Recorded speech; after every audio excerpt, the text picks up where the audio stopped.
Welcome everyone to ISKCON of Silicon Valley.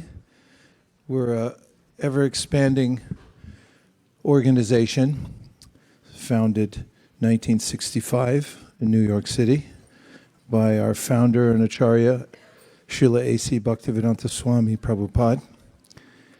The purpose of the International Society for Krishna Consciousness, or rather the purposes, are embodied in a list that the founder made near its inception, talking about inculcating spiritual principles to the greater society. Therefore, it's an international society. He also had a vision for having projects that would keep people closer to the earth, self-sustaining farming projects. He talked about a way that people could inculcate the teachings of Srimad Bhagavad Gita and other literatures like the Srimad Bhagavatam, sharing it through the distribution of Bhagavad Gita in all the languages of the world. So it's a comprehensive vision that our founder had, and we're one branch in which the gain is a little too high on the mic. That in this branch, at this very moment, the gain is too high on the mic. Where we're a community where many people who are working, well, most people are working hard, but are finding time to congregate here on a regular basis and take advantage of the main practices of Krishna consciousness. And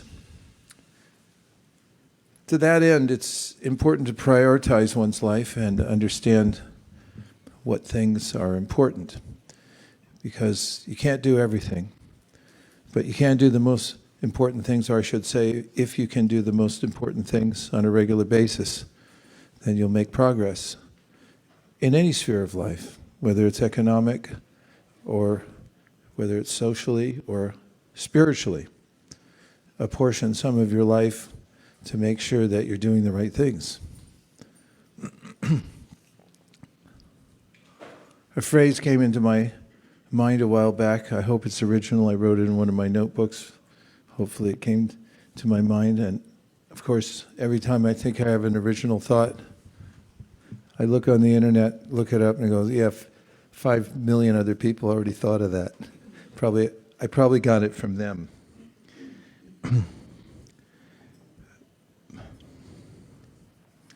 But an idea about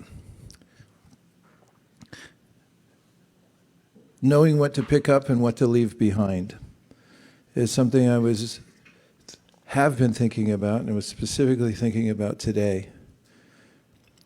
Being renounced where it counts. Because we only have so much time. And people often pick up the wrong things. Which reminds me that when I lived in St. Louis, Missouri, on Lindell and Vandervedder, which is not so far from Washington University, which is a very upscale university. And it's also not so far from a very rough part of town. It's sort of in the middle. And a friend of mine had moved there so that he could go on book distribution with me. And his father worked for the Ford Motor Company and helped him get a brand new car, which was a Caprice Classic.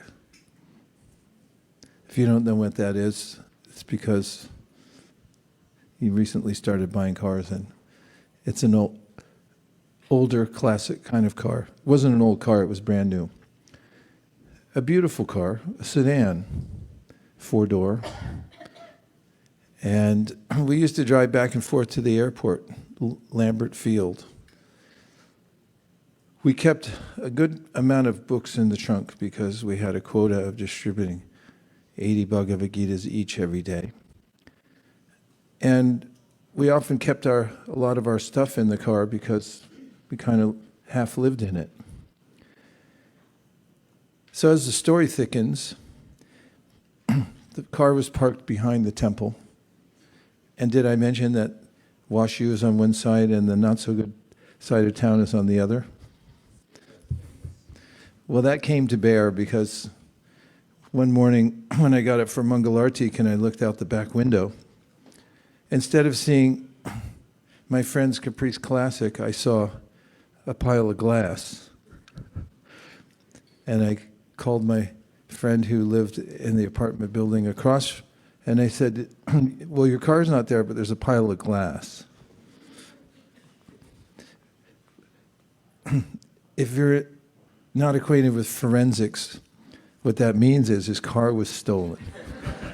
Someone had broken the window and had taken the car, ostensibly for, I don't know, we didn't know at the time who took it or why they took it or if it ended up in another country by the time we saw it, the pile of glass.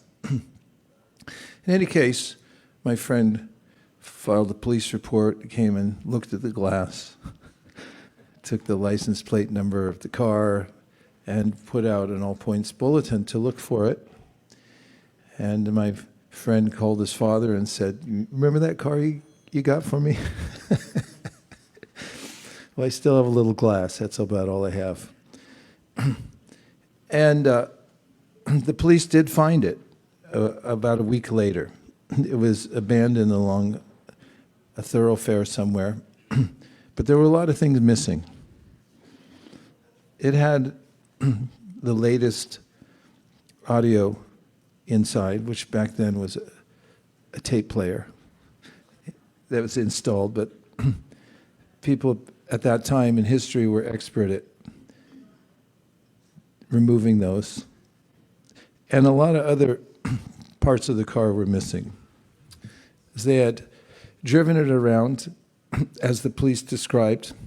It was a joyride, and at the end they took everything that they possibly could take from the car, which include a lot of our stuff, Walkman tape player, and a lot of clothes, and any other implements that were there. There was a long list that we had to submit to the insurance company. There's one thing they didn't take. The Bhagavad Gita's in the trunk. 4 cases of hardback Bhagavad Gitas. And it reminded me that when Srila Prabhupada first went to London and the press came to meet him, and they were a little edgy, skeptical, and they said, what are you coming here for? We have everything. We know everything. What are you going to do for us? That was the mood of the reporter who was interviewing Prabhupada at the airport. And Prabhupada said, oh, I've come to bring what you've forgotten. And the reporter said, forgotten how? What do you mean? And Prabhupada said, well, you occupied India for a couple hundred years. And you took everything you possibly could. Jewels and industry and money and labor. He said, you forgot something. And what did we forget? He said, you forgot the most important thing. You forgot the spiritual culture of India. That's the real jewel. You got all the fake stuff. You forgot the Bhagavad Gita. And just like common thieves who took everything because they had no understanding what the real value of life is. They had purloined the car, then they took everything out of it they thought they could get something in return for. And when they saw the Bhagavad Gita, they said, meh. And imagine an occupying country came to colonize, took so many things. I won't go into the details, the sordid details of that occupation, but there's a way in which They didn't take the Bhagavad Gita, and they didn't take the spiritual culture of India. Which reminded me of the lesson that things can be hidden in plain view. And in the Bhagavad Gita, Krishna says, Raja Vidya Raja Guyam Pavitramita Muttaman Pratyaksha Dhamyam Susukam Kartamaviyam. That the Bhagavad Gita, although it's available to all, and it's been extant for hundreds of years and translated into hundreds of languages, most people leave it behind. They'll leave it behind on their shelf, or they'll not look at it at all. We meet people all the time when we show them the Bhagavad Gita, and they say, oh, no thanks, not for me. So, one of the great secrets to life is to know what to pick up and know what to leave behind. And this is one of the simple tenets of the process of devotional service, is to know what's important and to know how to pick it up, and to know what's not important and to leave it behind. In fact, in the process called Sharanagati, how to come closer and take more shelter of Krishna, our acharyas, great teachers, have shown us the sixfold path. And the first element of that path, or the first step on the path, is to accept things that are favorable for one's life. The second is, can you guess? According to the title of what the lesson I extracted from the thieves who forgot to take the Bhagavad Gita, or the whole country who forgot to take the Bhagavad Gita when they were occupying India. One is what you pick up, and the other was what you leave behind. So the second principle is to leave behind things that are not helpful in one's spiritual practice. One of the descriptions of an advanced person given in the Srimad Bhagavatam is a person who knows the essence of things, what's important. And that we can learn from the great teachers of bhakti. And we can also learn what's a hindrance to a peaceful life. And if we can learn those two categories of things and then develop the wherewithal to pick up the right things and leave the wrong things, doesn't it sound too simple?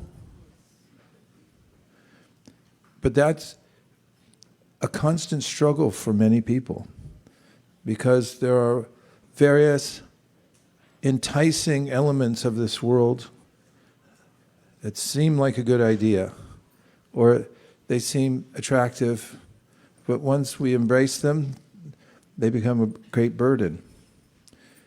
And there are other things that seem perhaps irrelevant or uninteresting, yet they hold the key to perfection of life, happiness in life. So one of the great contributions to the world that this organization, founded by our teacher, Acharya, is making that distinction. When Srila Prabhupada first came to America, it was after several forays into starting an organization in India. He also had the opportunity to go to Japan. As we just read yesterday in his history, he had been looking out into the world and thinking, where can I start an organization that will do good for all and will give the tenets of the practice of bhakti in ways that people can practice them anywhere at any time. And he tried in India in a place called Jhansi, but it wasn't well received. There were a few people that came, but eventually there was some intrigue and they broke his lease, did the landlords, and they moved somebody else in. He had to move on.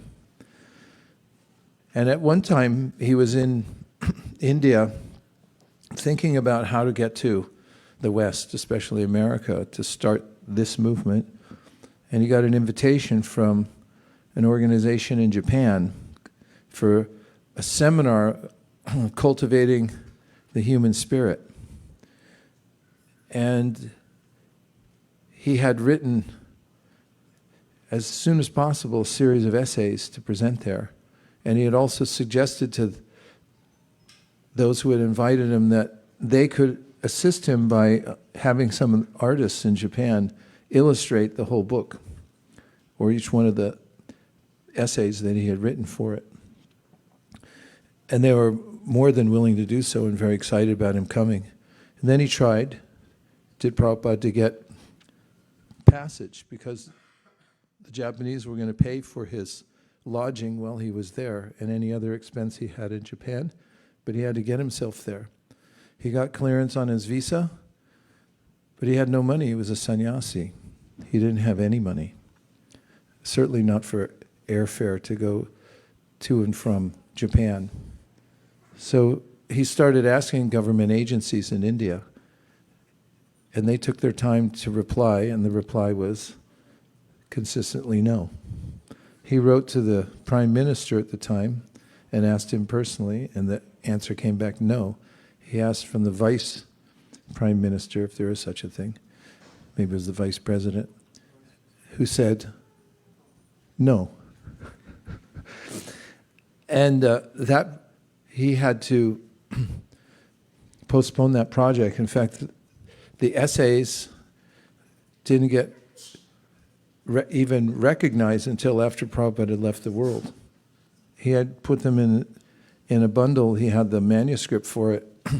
The artwork, who knows where that is, except for once the devotees found that manuscript, they had recognized that the history and had gone back and seen what he wrote it for. They compiled the book. It's called Light of the Bhagavat. And they hired an artist in China who did the kind of art that Prabhupada was thinking of for the book.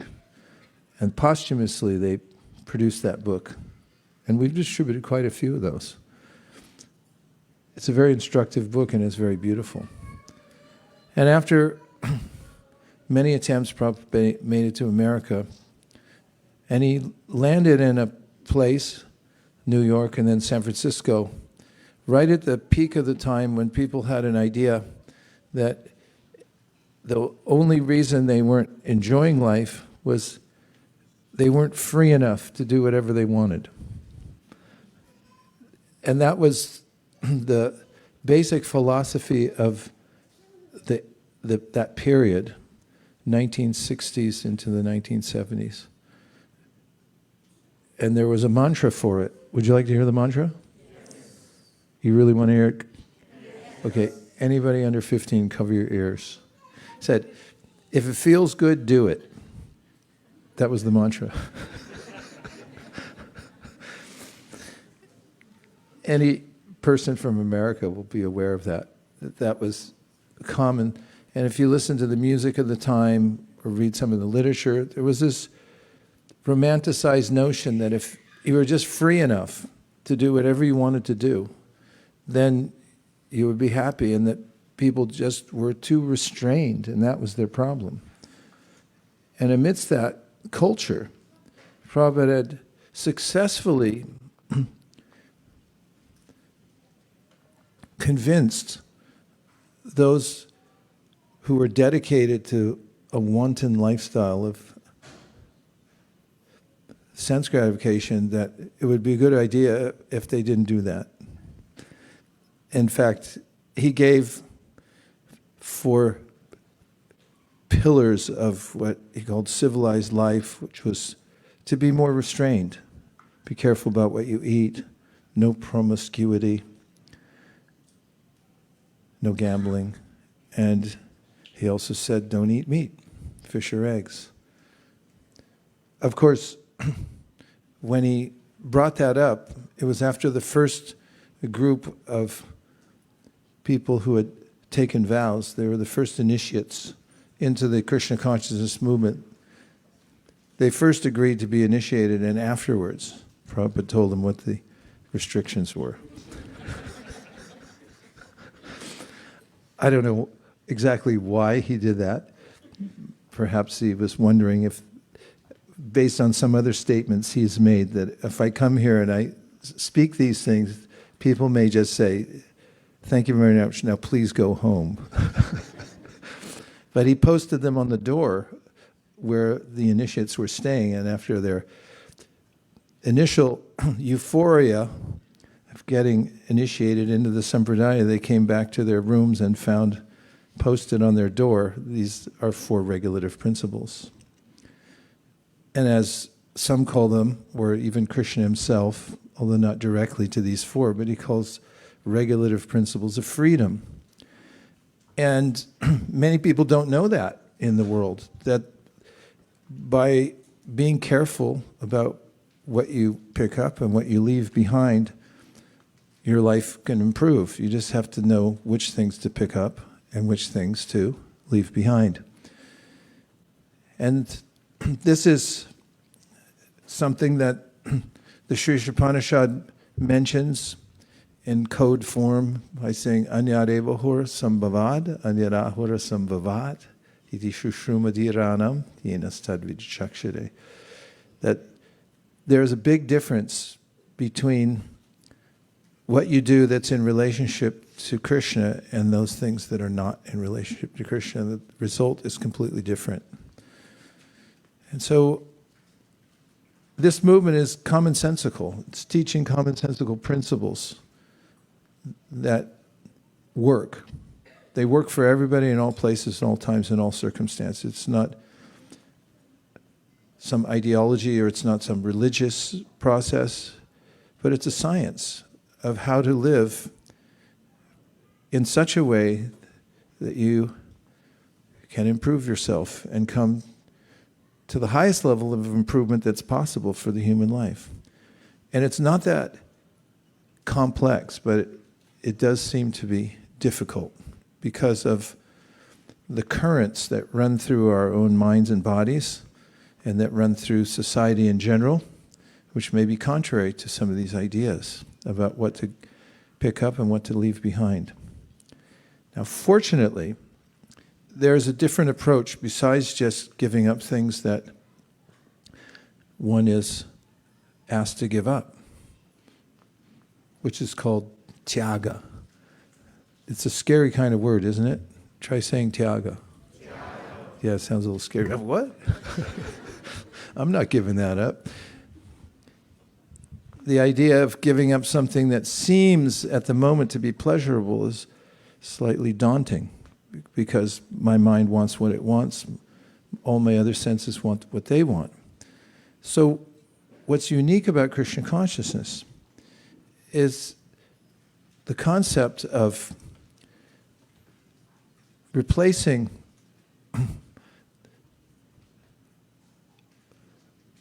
our idea of happiness with a different kind of happiness, which includes using our senses for Krishna.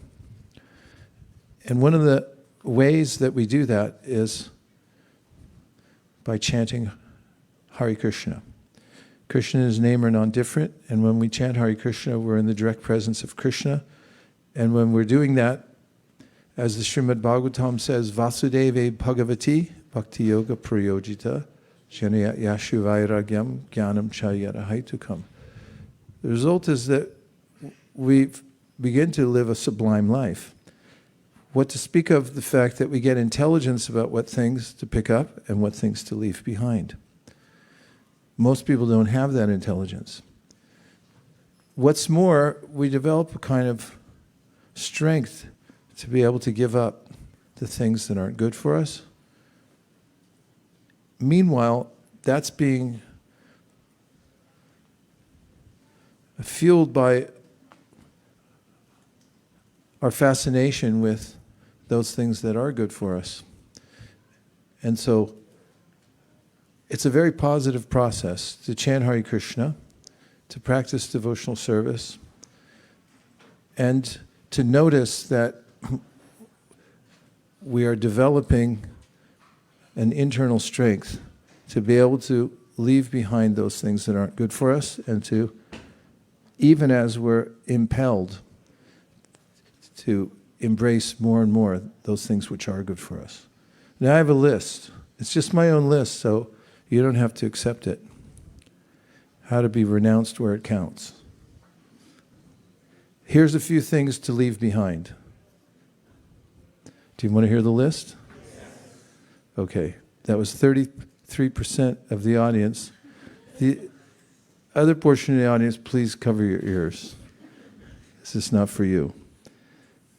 Here's 3 things you could think about, and if you've already tried leaving them behind, good for you. Here's one, the news. I read sometimes or hear people say, I don't like what's in the news. Okay. Well, don't listen to it. Why subject yourself to something that's causing you so much concern and that you can't do anything about? What if you didn't listen to the news for a month? What would happen to you? You'd be more peaceful? Anything else?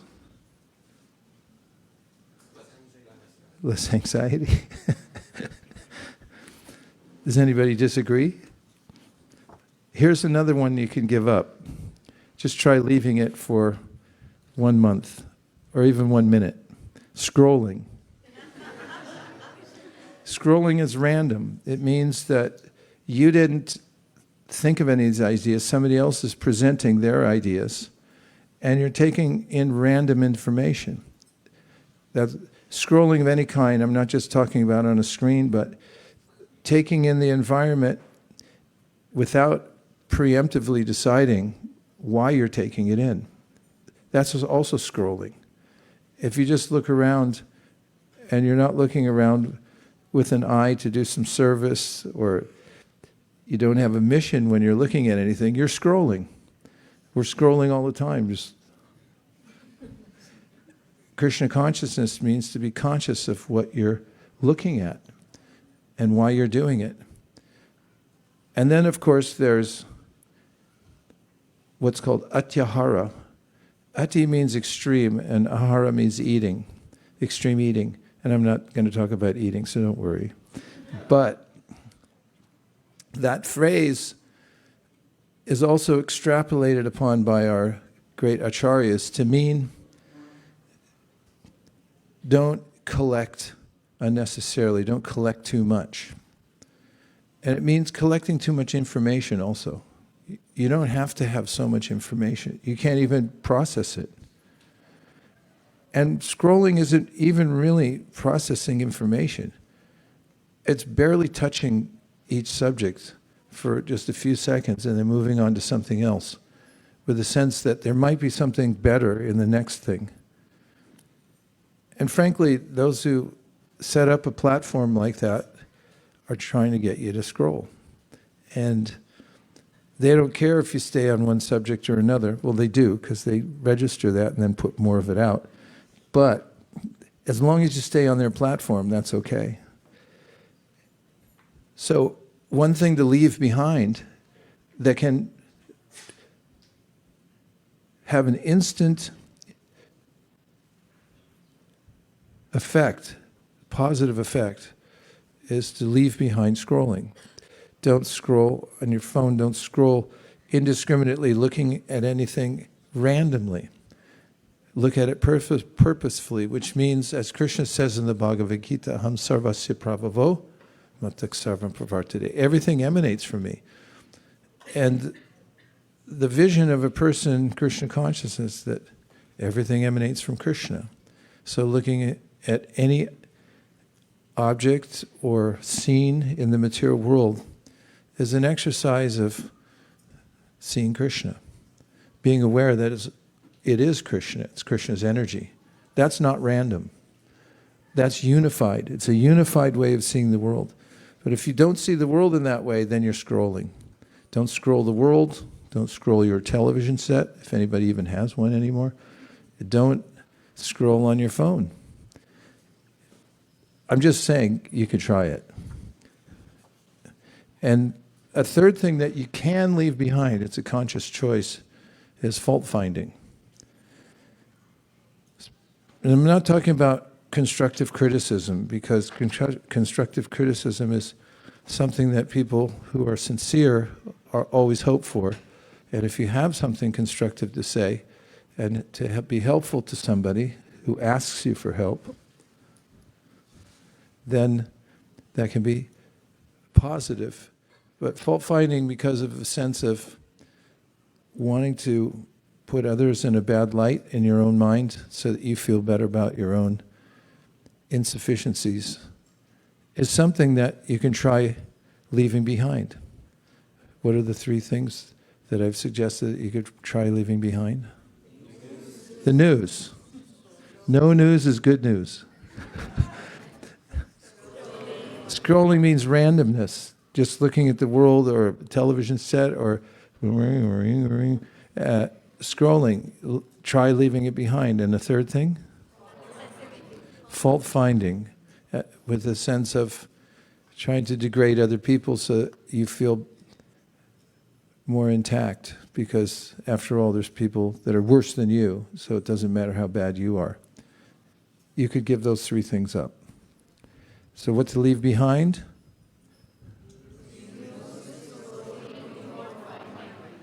Okay, now here's three things you could pick up that are on an authorized list of items to pick up. And it could exponentially improve your consciousness over one day, 1 week, 1 month, would speak of a year, if you pick this up. One is, read 1 chapter of Bhagavad Gita every day. What if you pick that up? Huh? He said, you already do. You would feel what? Happier. Would you be smarter? Definitely. Here's another mantra. Scrolling makes you dumb. And reading a chapter of Bhagavad Gita makes you smart. Because the Bhagavad Gita is, as Prabhupada describes, the Vedic intelligence. It's all there in one place. And it's Krishna speaking himself. So you get to hear directly from Krishna, and you have your intelligence fortified by the Vedic intelligence. So which would you rather have? The intelligence of the combined forces of everyone who posts on the internet and consumed in 10-second bites at a rate of about 50 per 30 seconds? Or would you rather have the infusion of Krishna's words and his intelligence? All right. And fault finding, there's a way to use it constructively. And that was mentioned by a disciple of one of Prabhupada's godbrothers that I knew, and he said, when people used to ask him, because they'd see he was dressed in a different way, he was dressed as a sadhu, and they'd ask him, what's your religion? He said, my religion is finding the faults within myself and trying to correct them. So in one way you can dovetail the propensity to find fault in others by making a new religion. If people ask, hey, what's your religion? Why do you wear that paint on your face? Say, my religion is to find the faults within myself and try to correct them for the benefit of others. And then, if you read a chapter of Bhagavad Gita a day, if you'd like to know some of the benefits of that, there's a book called the Gita Mahatmya. I'll just summarize it for you. In the Gita Mahatmya, there's a conversation between Parvati and Lord Shiva. Parvati is the wife of Lord Shiva. And she wants to know about what's so great about Bhagavad Gita.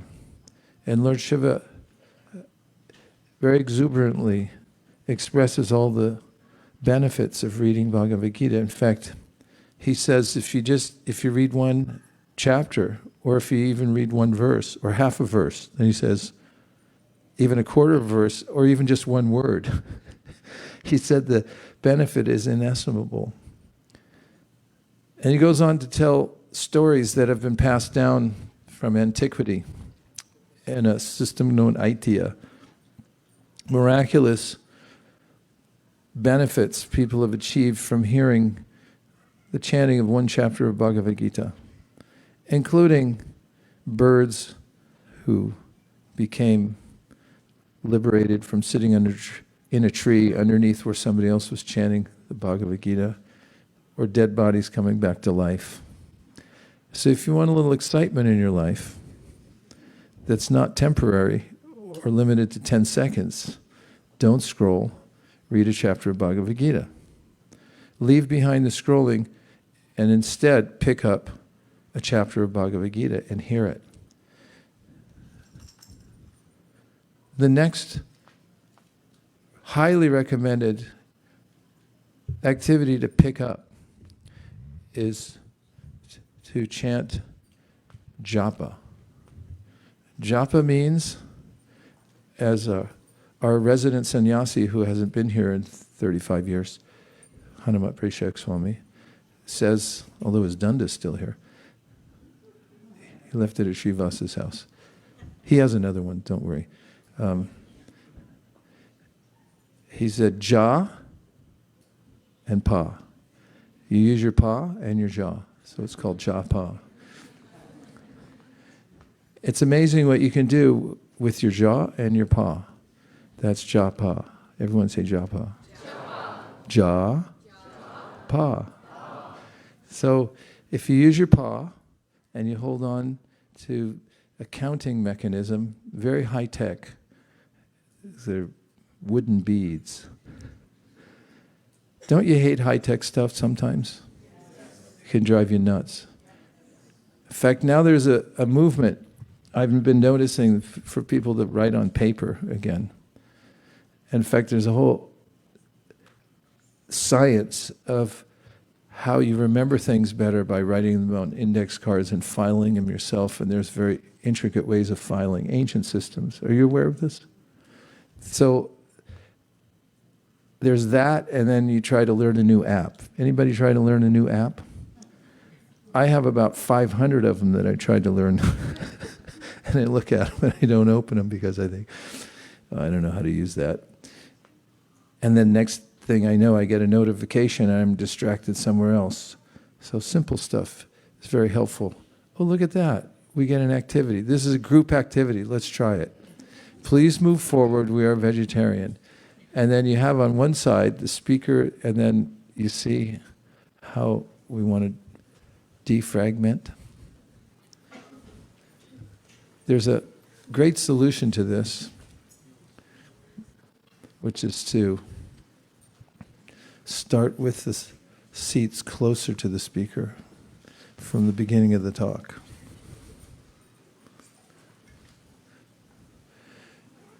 This is your intermission. I hope you enjoy it.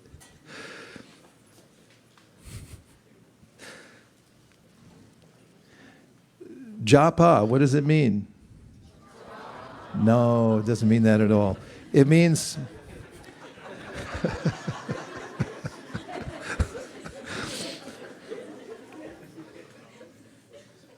it means to utter the names of God.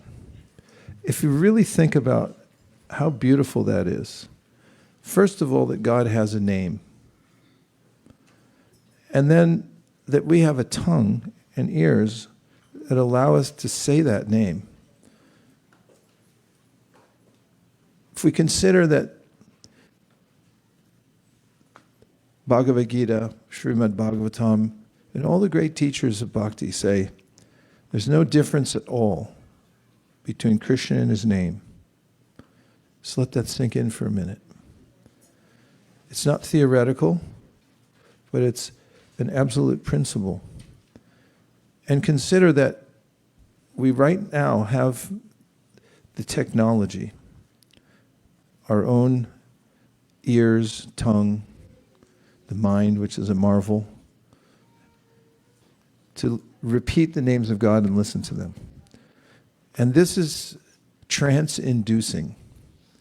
It's the repetition of the names of Krishna, listening, brings one to spiritual trance, above the turbulent level of consciousness that we may be used to because of scrolling too much. Scrolling the world, scrolling our phones, scrolling the television. And just letting our minds continue to scroll. They keep rolling and scrolling inside our heads. But japa is a means to improve ourselves from the inside. And it begins by the very pleasant activity of repeating the names of God. And to make it an effective discipline, one then counts how many times one repeats the name of God. That's why we keep beads. Or you can count on your fingers. And if you pick that habit up, it puts you in the upper echelons of spiritual practitioners of the world. Just by taking the time to utter the names of God. The mantra that most people know that we chant is Hare Krishna, Krishna Krishna, Hare Hare, Hare Rama, Rama Rama, Hare Hare. You can take time every day, and instead of doing any of the other things that you've left behind, because if you find yourself addicted to some activity that you know you should leave behind, you need something to replace it. I recommend chanting a chapter of Bhagavad Gita and chanting japa. If you resort to those again and again, it becomes medicinal. First, it quells the impulse to pick up something that is vacuous. It has no value whatsoever. In fact, it may be, definitely is, something counterproductive. Instead, use your fingers, use your tongue, use your ear, chant the names of God. Nobody can stop you, even if you are held in a cell somewhere. You can go on chanting, and you can transport yourself out of the cell consciously and not be constrained, because we're only constrained by our consciousness. Did somebody do another YouTube thing or something? Because all the people coming in? All right, what'd you guys do? What'd you do now? All right. They did some YouTubes that got 3 million hits, and now everybody's coming all at once. And a third thing to pick up, and if you can get this, it'll totally change your life. And you'll be happy day and night. But we've run out of time, so I can't mention it. Sorry. We'll have to move on. It's because of the 3 million people that just showed up. Service. Divine service. Everyone's doing service one way or another. Somebody might serve a boss. Does anybody have a boss? Anybody here have a boss? Yes. Only 2 people. We don't want to talk about it. Do you serve your boss? Yes. No, you don't. Because if your boss calls you tomorrow and says, yeah, no, we're not going to pay you anymore, you won't serve anymore, right? You're not going to serve that boss. So you're not really serving the boss, serving money. And we're all serving one way or another in this world. We can't stop. Krishna says in the Bhagavad Gita, Nahi kashchit shanamapi jatu tishchatya karmakrit karyate havasha karma sarva prakriti jaragunai. No one can stop their activity even for a moment in this world, or even when you're asleep, you can't stop working. I was running away from somebody the other night. I woke up, so a lucky thing, I woke up. I think it was the fireworks. But there's a different quality of activity. And Krishna mentions this in the Bhagavad Gita. There's various levels of activity. You can do activity like a rhesus monkey. Does anybody know what a rhesus monkey is? They're the brown monkeys. You've seen them in Vrindavan. Brown, all monkeys are brown. Okay. They're the little brown monkeys compared to the langur monkeys. Now, a langur monkey, the word langur is an exotic sounding title, isn't it? And the langur monkeys, they're regal. If you give a langur monkey a banana, thank you very much. But if you're carrying a banana or two through the streets of Vrindavan and a rhesus monkey sees you from on top of a building, you'll be unceremoniously accosted, and the monkey will grab not only the bananas but your glasses as well, just to spite you, and will go shake a tree and laugh at you from the tree while he's consuming the bananas and ruining your glasses. Those are rhesus monkeys. So there's a kind of activity in this world that's activity, no doubt, but it's destructive. Nobody likes the activity of the rhesus monkeys because they just want to break everything, and everything they do is nonsense. That's their theme song in life. They sing from the trees. Everything we do is nonsense. That's the rhesus monkey. And so activity for its own sake doesn't necessarily mean we're going somewhere important or doing something that's good for us or the world.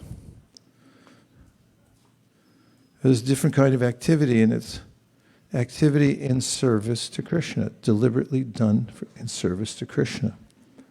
And in the Bhagavad Gita, Krishna says, Yat koroshi yadashna shiyat juhosi dadasi yat tapasyasi konteya tat kurishva madarpadam. That whatever you do, whatever you eat, whatever you offer, give away, whatever austerity you perform, just do it for me.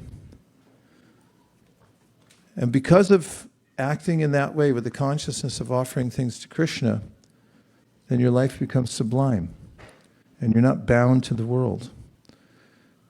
So you can pick up that kind of service from somebody who has some service to Krishna. Service to Krishna means you can come to the temple and you can sweep a floor. Is that a recommended activity? Yes. Very much so. It's the story of a king in Jagannath Puri during the Rath Yatra ceremony in Prataparuja.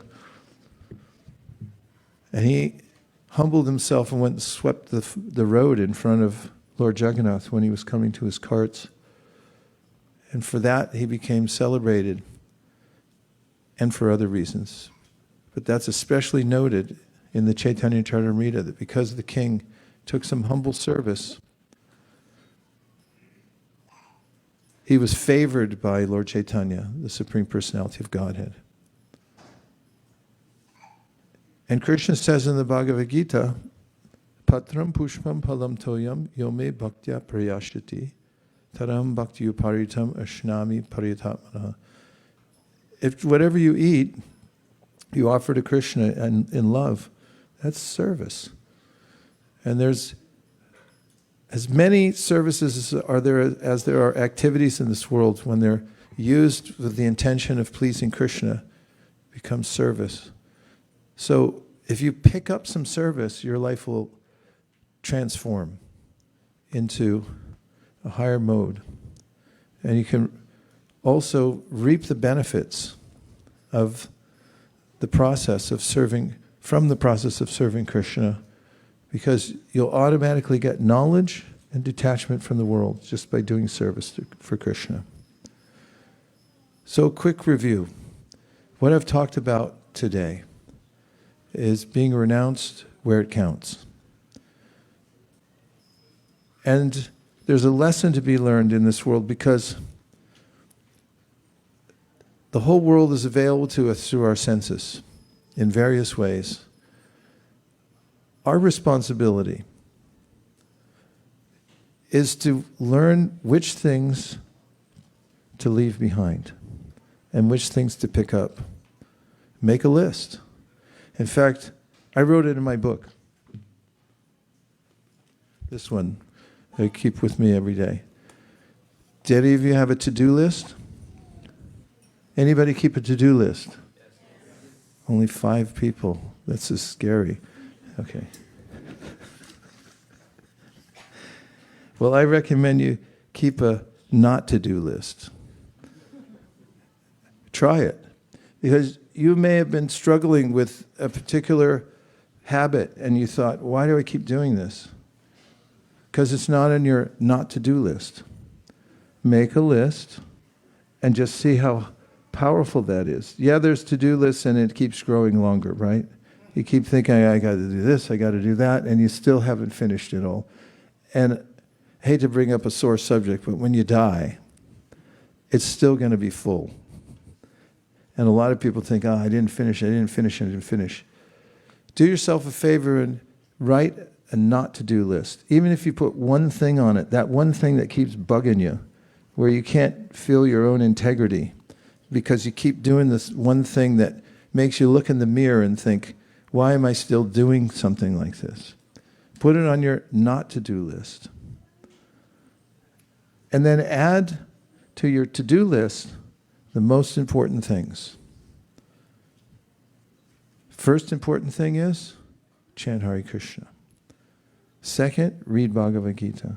Third is get some service. Should I do a quiz? Okay. If you get them all right, 1,600 for your SAT. These are the main questions on the SAT, by the way, in case anybody hasn't taken it yet. What are the 3 things not to do that I mentioned today? Okay, whatever you said. And the other 3 things that you could try picking up.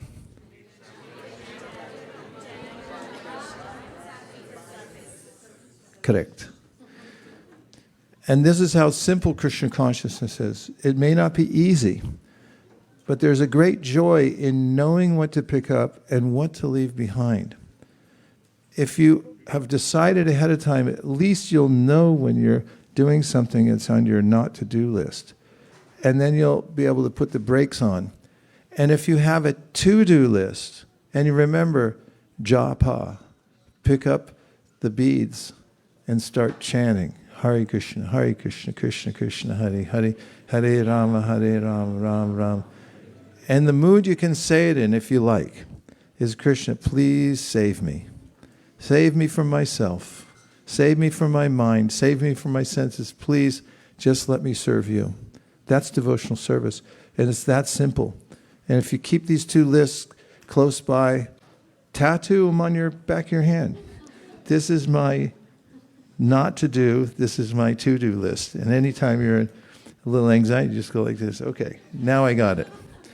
And if you keep that going, you'll go on a track straight back to the spiritual world. From that simple distinction between what to do and what not to do.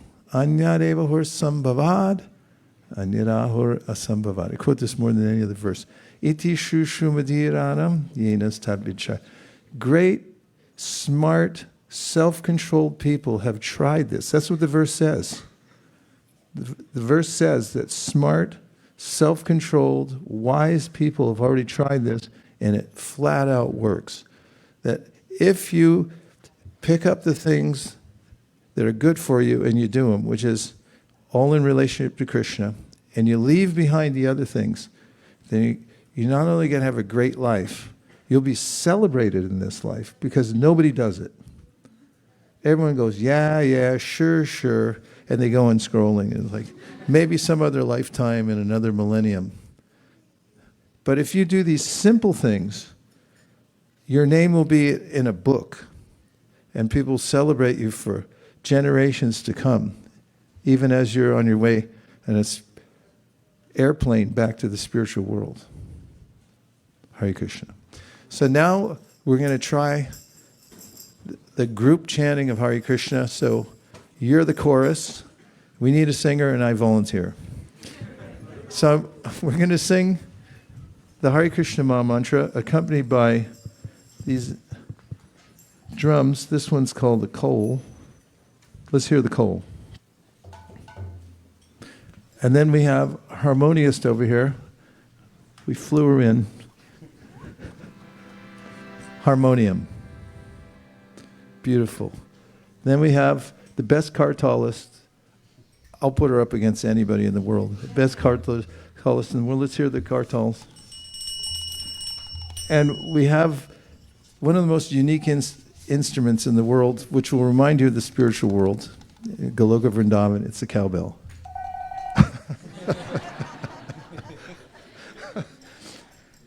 And also, our consummate musician playing on the bass, which adds a little backbone. And Eka Chakrapan, great musician, he'll be playing on the bass guitar today. And you're all the singers. We're not going to recruit any dancers, but if we can get anybody dancing, then we'll know we're singing nicely. Does that sound good? Yes, Vijay. Microphone to quadrant 2, please. Thank you again for a wonderful class. I don't know how you do it. Just every class is just wonderful. Thank you. I had the same experience that you had in St. Louis. I parked my vehicle there. Next morning I come out, and there's glass on the ground. But my vehicle was still there. They stole my harmonium and my Bhagavad Gitas. Opposite. Yeah, more spiritual thieves. And the question. Some of us here are conditioned souls. I'm one of them. And Bhaktisiddhanta Saraswati Thakur said that the mind is a non-devotee. But still I'm praying to Krishna for devotion. So who's praying? I mean, I'm a conditioned soul, my mind's a rascal, so... Well, we don't accept the premise. Sorry.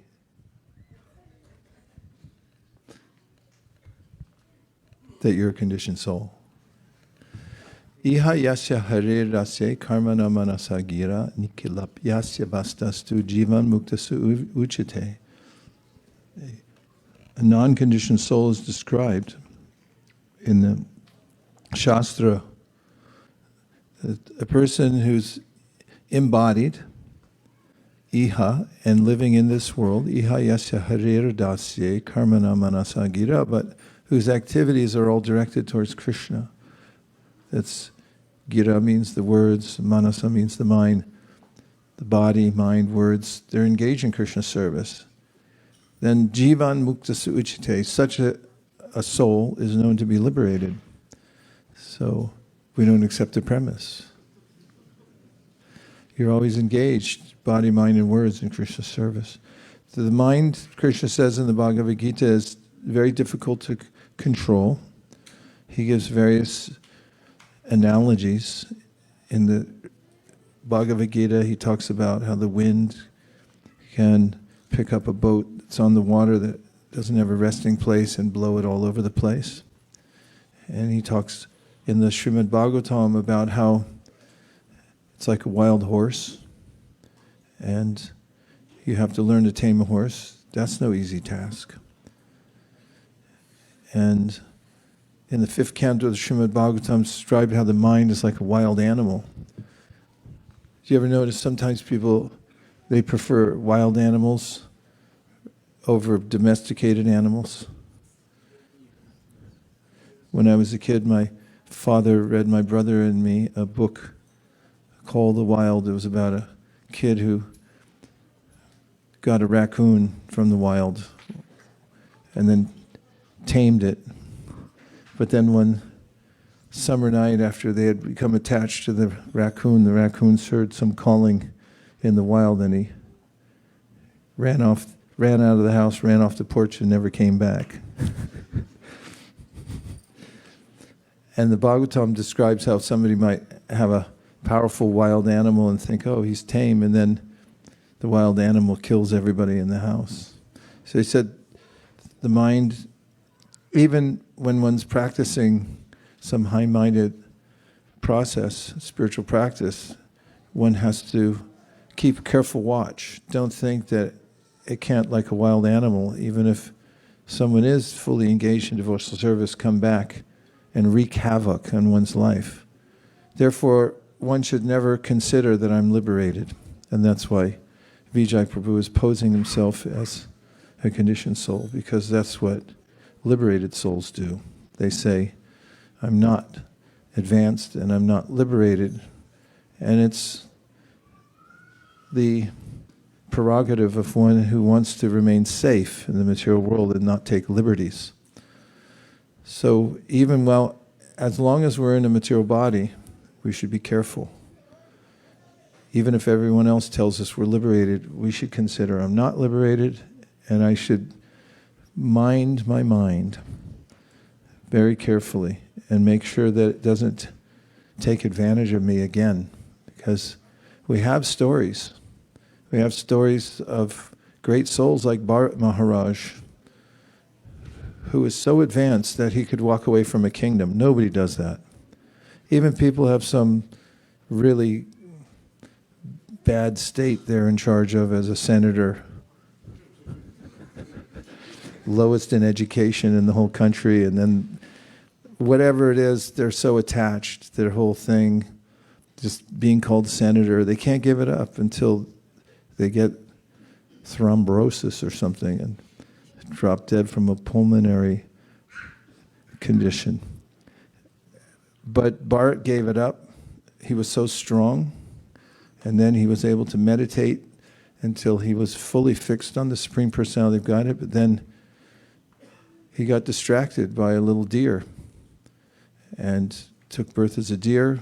Then he took another birth as Jad Bharat. Took him 3 lifetimes to go back to Godhead, but he showed by example that even a liberated soul can succumb to the mind. So yogis are careful. And Lord Chaitanya said, always remain humble. Don't consider yourself liberated. Be the servant, servant, servant, servants 1,000,000 times removed. And stay safe. And stay as sweet as you are. As people used to write in the yearbooks before the summer.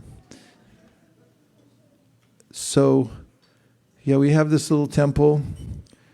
The devotees were meeting earlier today to talk about improvements.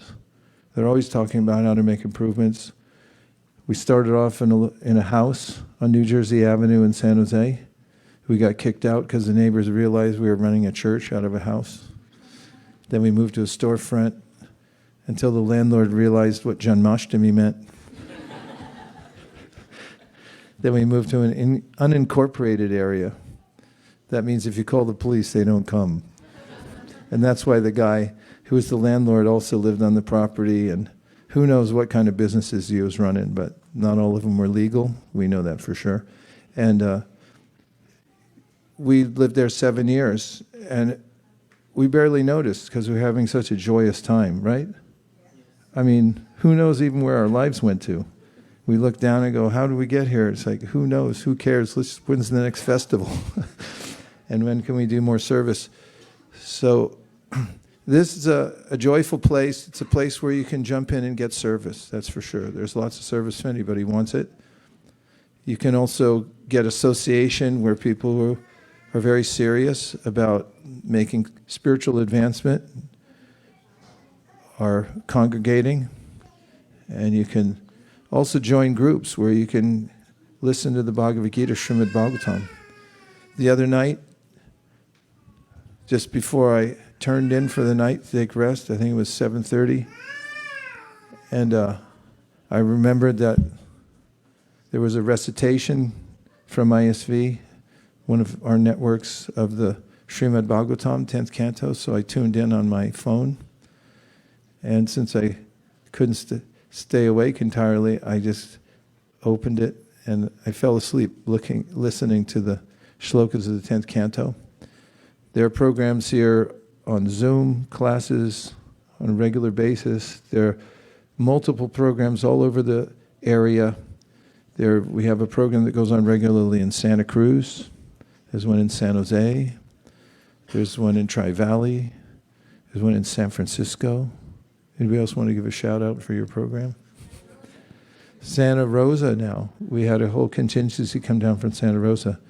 I mean, don't look now, but we got the whole Bay Area surrounded.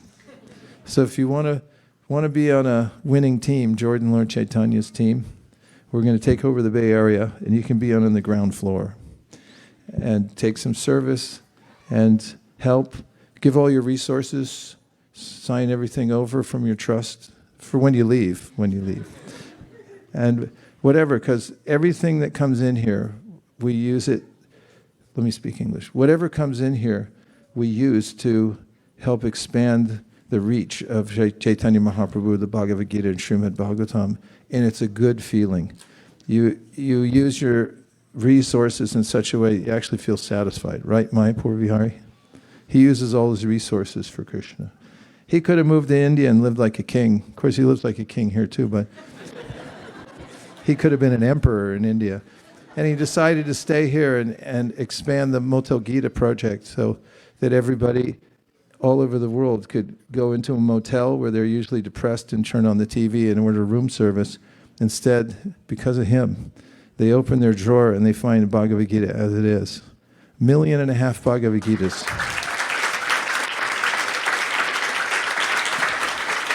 And don't get me started, because everyone I look at in here is doing some kind of service. So if you want a sublime life, come in and get some service. You could start with something simple. Mop something, sweep something, shravanam, kirtanam, sweeping them, mopping them. Now we're going to start the best part of our program, which is the Hare Krishna Dance Festival, Hare Krishna Dance Party. And you can dance to your heart's content. Krishna won't mind. We're going to roll up this carpet. We're going to put away the seats. We're going to open up the dance floor. This is a wooden floor, genuine wooden floor. These trees will thank you for chanting and dancing upon them. Thank you very much, everybody. We'll see you in 1 minute and 32 seconds. Hare Krishna.